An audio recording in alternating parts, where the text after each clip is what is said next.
Hi, everybody. My name is Natalie Ledwell, and this is the Inspiration Show. Today on the show, I have a special guest who's just written a book called Love is the Power. Now, this is actually a autobiography, but something like you've never read before. There's quite a story to be told here, and quite an amazing message for humanity as a whole. But before we get into our conversation today, I just want to remind you that if you are watching this video on Facebook Live or on our YouTube channel later on, don't forget that after you watch the show, click the link below this video so you can take my 30-second quiz so we can figure out what's holding you back from success. So please help me in welcoming my special guest today, Robert O. Williams. Hi, Robert. How are you? Hey, I'm fantastic. It's such an honor to be on your show. Thank you for having me, Natalie. Thank you so much for being here. Like I was saying to you just before we started the show, it's like I was reading through, quickly going through your book. And you have had quite the life. I think you've actually been able to squeeze a few lifetimes into this one life experience. So can you tell, why don't we give some highlights to the people that are watching the show right now of this amazing journey that you've been on? It has been an amazing journey, and it always is a beautiful surprise every day that I wake up. I grew up in an odd place in consciousness. I used to see fairies and all kinds of nature spirits, which of course everybody else thought that was just because I was crazy or mentally ill or something. So I didn't tell too many people, but I grew up with that kind of thing happening all the time. And then I really got into music and had my life set out to be a professional musician, and actually, so went through high school and college playing my saxophone and got a gig with a bunch of different bands, including the Beach Boys. That was my big win, right? Yeah. Especially in the 70s. Yes. Everybody knew the Beach Boys back then. So I was playing with them, and during that time in the mid to late 70s, I got very, very ill, very, very sick, and had this near-death experience. So you wanted the introduction. I don't want to just keep going here. So that was kind of my short life with the fairies, odd kid on the block, playing saxophone, Beach Boys. That brings us up to 1979. Wow.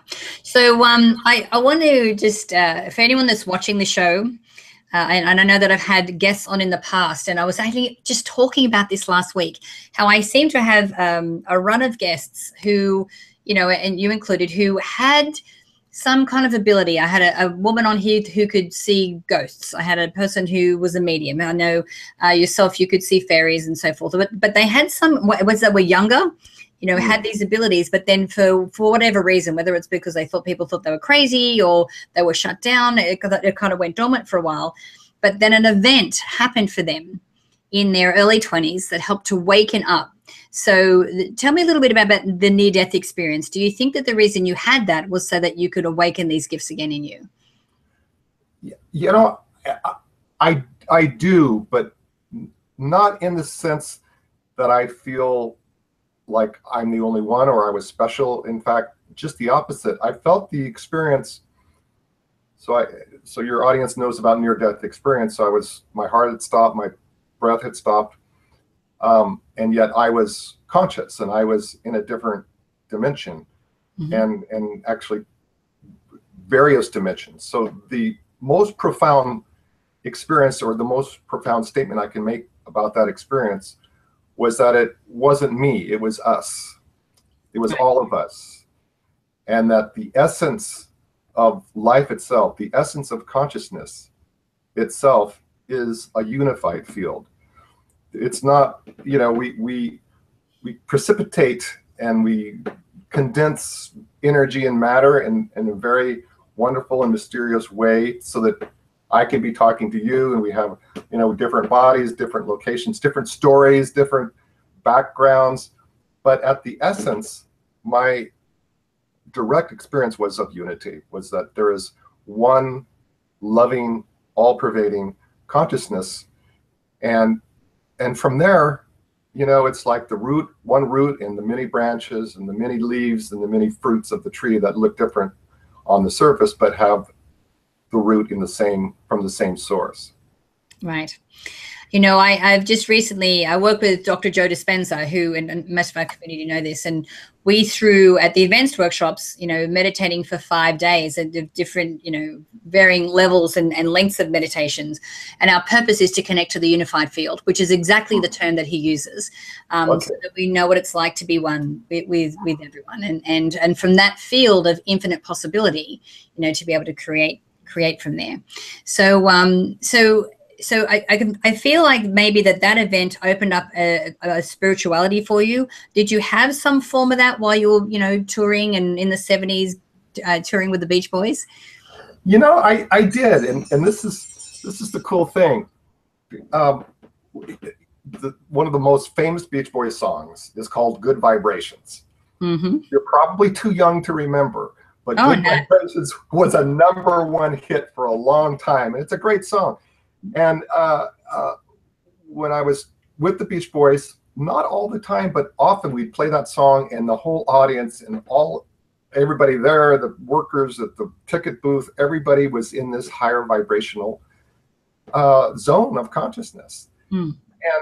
And that is a higher state of consciousness. So when I was out of my body in these different dimensions, there is a state where we can have our differences, we can have our individuality, and yet the unity through our hearts starts to overflow. And there's a high state of love and a high state of compassion and understanding. You know, the golden rule, everybody's heard of that. And if you actually experience yourself as in union with all others, then how can you not have compassion? How can you not love them? Because it is really another aspect of yourself. So in concerts with the Beach Boys, we would get into that zone, and musicians and people who have been to concerts, I bet you all of us have had that experience where, whoa, something is different here. And it's not just the chord progressions or, you know, the singer just, you know, with more emotion. There's something magical. It's a group conscious, unified experience. So I had that with the Beach Boys. I even had it in, you know, just bands growing up, and sometimes in different situations with groups of people, we'd all kind of merge and for a while. And then we go back to our differences, and the differences begin to pervade more than our heart's unified field. And that's just the bridge we're on right now. We're bridging these paradigms between our individual selves and our needs and our fears, perhaps, to our collective blossoming, with the collective realization that we are a we all the time. We're a we, speaking with each other, communicating with each other, and ultimately understanding how the heart does that, even when we're not speaking words, even when we're not doing this or that, because the heart is an all-pervading, connecting link for each one of us. Mm. Well, apparently the heart is another brain. You know, it has, you know, it has an intelligence to it. It has an energy to it. And I agree that, you know, through our heart and through, you know, that connection. So how does this apply to life? Like, you know, okay, so you know this, you've had that connection with the unified field. How do you come back from that and then live a human life or a human experience? It was a bit tricky. It was a bit tricky, because I actually lost most of my individual desires, and I was just serving this mystery, this light, this love. But I think I can answer in a practical sense. It's been a long time. This is 1979, and here we are. The most profound practice that I can share with anyone is to recognize from time to time what we're thinking, what we're feeling, and that subjective awareness that can identify what we're thinking, what we're feeling emotionally, what we're feeling physically. That subject, you know, the silent observer, actually is more truthfully who we are. And so that is not bound by the thoughts. That state of awareness, that reality of consciousness, is not bound by our thoughts, not bound by our emotions, but enlivens them. So it's a practice. If we just stop right here and just, what are we thinking? What are we feeling? and we've all heard about being in the now moment. It's a reality, this place we're accepting all that is, and the heart begins to open. It literally, the heart chakra, and a clairvoyant can see this, and I can see it from time to time. The heart actually has a gold light and begins to open up, and it doesn't stop with our bodies. It begins to connect with not only everybody else, but inspiration, solutions to problems, insights, all the great inventions and innovations and insights. Even Einstein, he'd have to go off on in his rowboat and play the violin to get out of his head, to get out of his emotional attachment to whatever, and then the download would happen, right? So that's a function of the heart. That's a function of unconditional love, or letting go in each moment. Right. Yeah, I know. And like, I'm completely on board with the whole thing. It's like with Joe, just because I've come from that event, he explains exactly the same thing, but from science.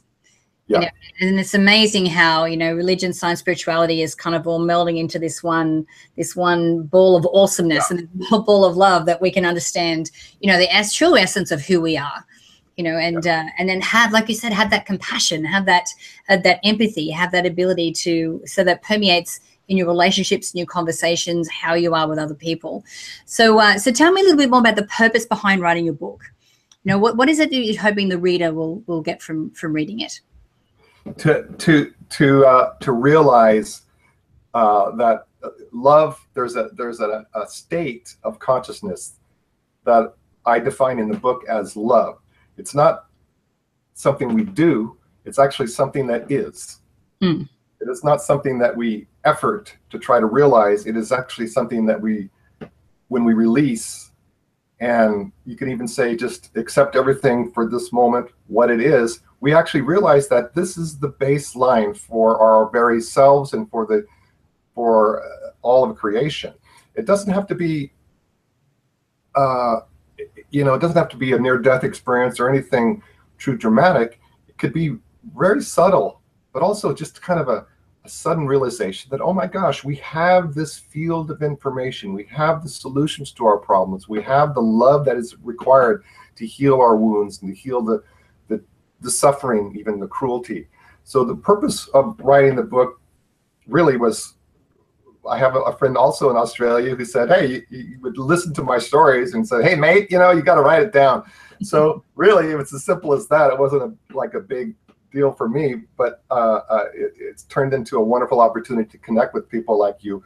And then we've also discovered that we can generate the frequencies of the heart and generate the frequencies of the optimal functioning of all of our energy centers through different applications, through different medium. And one of the things that's in the book is about, we can get now an app that will generate these life-supporting natural frequencies that protects, encourages, enhancing our own ability to live more fully and to be in our hearts. These are innate in nature, so if we take a walk in the woods, we're going to feel those same frequencies.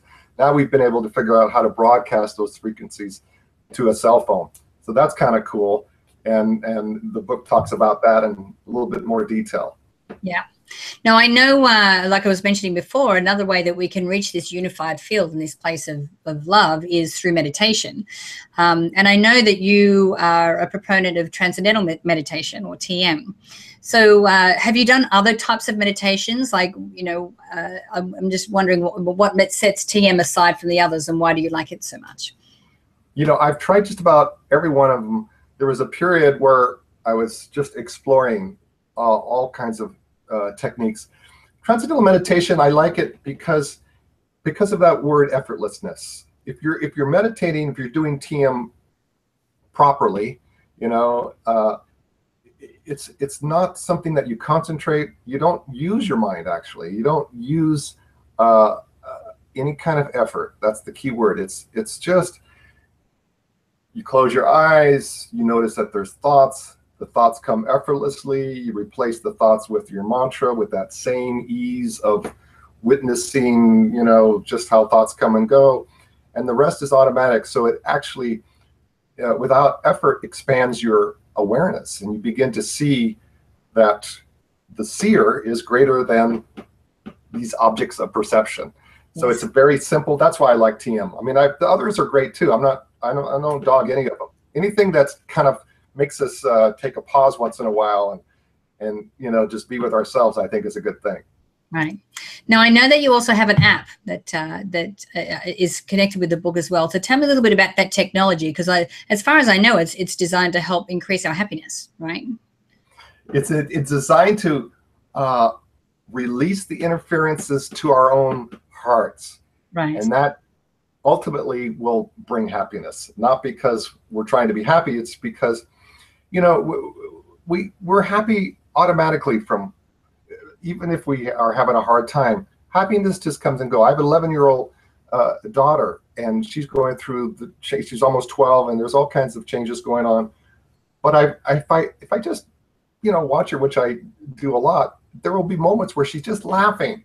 It's not really because she found something funny. It's just that happiness, that innate baseline of freedom comes out, and she starts laughing. It's not to say that there's not suffering. It's not to say there's bad things, but when we have our hearts open, you could say, that happiness, even in dark times or even with pain, it doesn't laugh at anybody, or it doesn't ignore difficult situations, but the happiness turns into compassion, into a way that we can handle things more easily than the contraction of these negative emotions. So the app, so specifically, we all have cell phones these days. So if you get at some point, you can go to an app store and get this app called either the 108 app or Love is the Power, or the Heart Plus app. Sorry, that's the name, the Heart Plus app. So you download the Heart Plus app, and you'll have these natural frequencies, like you're walking in nature without all the buildings and towers and noises. You're walking in nature. You're walking in your own essence. We are nature. Nature is us, in us, around us. And then we have other things that are stressful. So this app enhances those natural energies, those natural frequencies that unleash happiness without effort. Let's say that. Wonderful. Well, I want to congratulate you. The book looks amazing, and the technology. I think that being able to create something like that really is for the betterment of humanity. I mean, there's so many apps and so many things out there, but this is actually really helping to increase our ability to live a more compassionate life. So congratulations on that, and thank you so much for joining me today, Robert. It's been an absolute pleasure chatting with you. It's been my honor. It's my pleasure. Thank you so much, Natalie. Now, if we want to send people somewhere to connect with you and to get their hands on the book or the app, where can we send them to do that? www.108. And that's 1ONE. So it's spelled out, and then the .net. Wonderful. Now we'll make sure that if you're watching this online, we'll put the link in the feed below here, or we'll have it somewhere around the video for you. So guys, I want to thank you for joining us today. I hope you really enjoyed the content that we have. Make sure that you share this video. Please get the word out. You can do that by clicking the share button here, so we can get the word out about this incredible book and the app that we have here. And don't forget that once the show is finished, just click that link below the video so you can take our 30-second quiz to figure out what's holding you back from success. So until next time, remember to live large, choose courageously, and love without limits. We'll see you soon.